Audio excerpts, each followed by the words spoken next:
And to bring this full circle, if you watched the channel earlier this week, there was an NBC News journalist who actually left NBC News.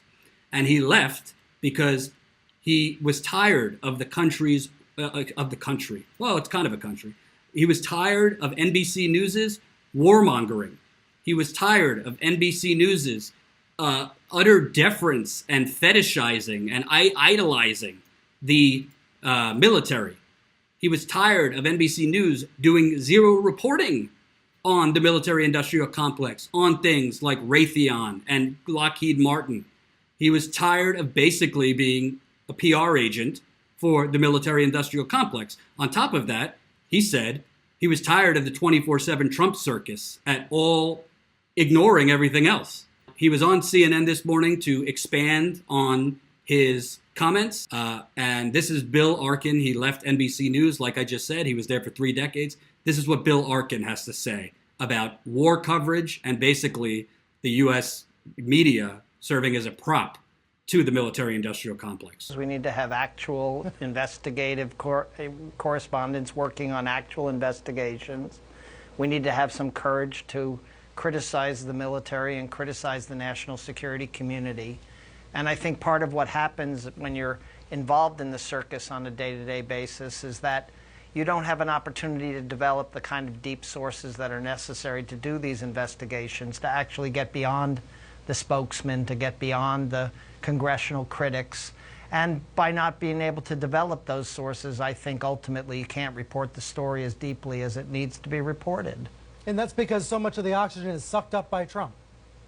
Well, I don't think it's just the oxygen being sucked up by Trump. I also think it's the nature of the TV world these days. It's the nature of social media. We just don't give enough credit to experts, to academics, to people who might not be so conversant with TV, who can't talk quickly, who can't give the soundbite.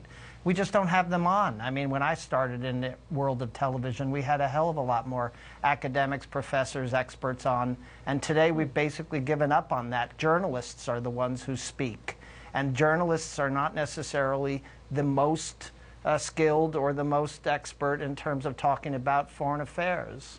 But you are an expert. Why did you decide to not renew your deal at NBC rather than stay in NBC and stay in the fight? In 2016, during the presidential campaign, I contributed to about 4 dozen stories that were on nightly news and the Today Show dealing with Russian interference in the elections. In 2017, I had a fifth of that number of stories approved. Management decisions, the need to cover the horse race, the immediate investigations just fell to the wayside. And I needed to go and do something else. Look, I am concerned about the world. I'm concerned about the status of our national security. I just don't believe that Donald Trump is the complete and utter story behind it. The national security community itself has gotten stronger and has gained strength under Donald Trump. And part of our responsibility as journalists is to cover the government, not just the president. And so I feel like people should know more. It's a great point. And you describe in your goodbye memo the feeling that there's this reflexive opposition to Trump that actually supports the government, right? It supports the FBI, supports the military. And that may not actually be a good thing for viewers if we're not holding the government accountable, the military accountable for perpetual wars. Well, I just think it's ironic, even amongst liberals today, that they look at the CIA or the FBI as institutions that are somehow going to save them, or that these are institutions that somehow are above reproach. I mean, all of these institutions, whether they be the Pentagon, the CIA, the FBI, deserve the same kind of scrutiny that the president receives, and it just doesn't happen.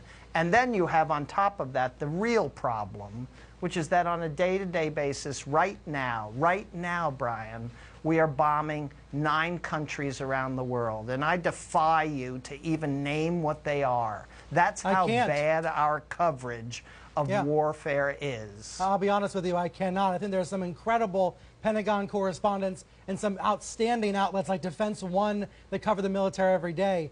But it doesn't seem like newsrooms make it a top priority every day. No, we're at war. And we have been at war for 18 years, and we essentially do not pay attention to it right now until the president tweets something or until there's a catastrophic industrial accident or a human tragedy. But on a day-to-day basis, we're spending hundreds of billions of dollars, and we are mucking around in all parts of the world. And frankly, when Donald Trump says, why are we in Syria, or what are we doing in Africa, or can't we change the situation in North Korea, I'm sympathetic to him. I would just like to have a more intelligent debate about those very issues. The way he does it, for example, with Syria seems bumbling. He said, we're going to do it right away, 30 days. Now he says that's not the case. That's a mess. But you're saying his overarching point may be really important to take seriously, not just assume is wrong. Well, I think we just have a knee-jerk reaction to Donald Trump. In the case of Syria and James Mattis's resignation as Secretary of Defense, the immediate response was protocol was broken. It wasn't done in the right way. The contract didn't have all the right words in it. The president didn't give the proper notification of the allies, et cetera, et cetera. Yes, okay. The guy just does not know how to sit down at the table in the right way. We all know that by now. But the truth of the matter is most Americans couldn't articulate for their life why we're in Syria or what we're accomplishing there. And so I think that the fact that the president brings it up and that even the Secretary of Defense says he is resigning because of Syria, it's like, no, I don't really believe it anymore. I want deeper reporting to understand what's really going on here.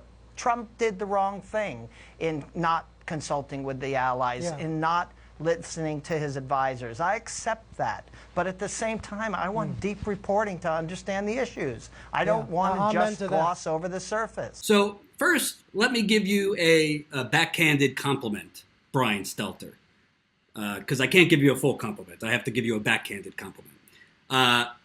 Here's what I have to say to Brian Stelter. I do credit you for having Bill Arkin on. That's good. So credit to you. But do you ever notice how Brian Stelter and people like him just literally regurgitate what the guest just said?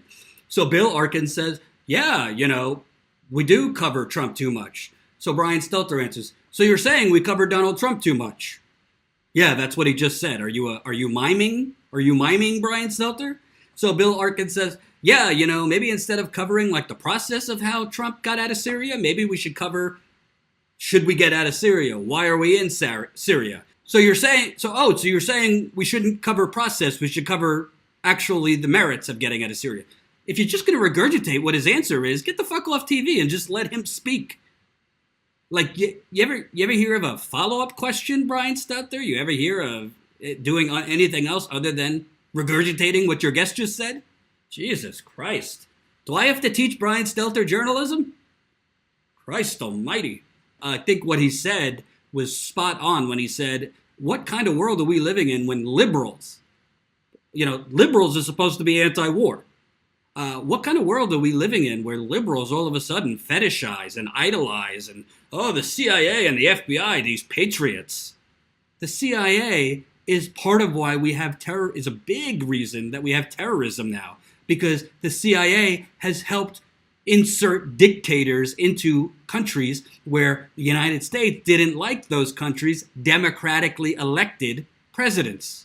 Again, good on Stelter for having him on, but he basically was acting as a mime. It was awful.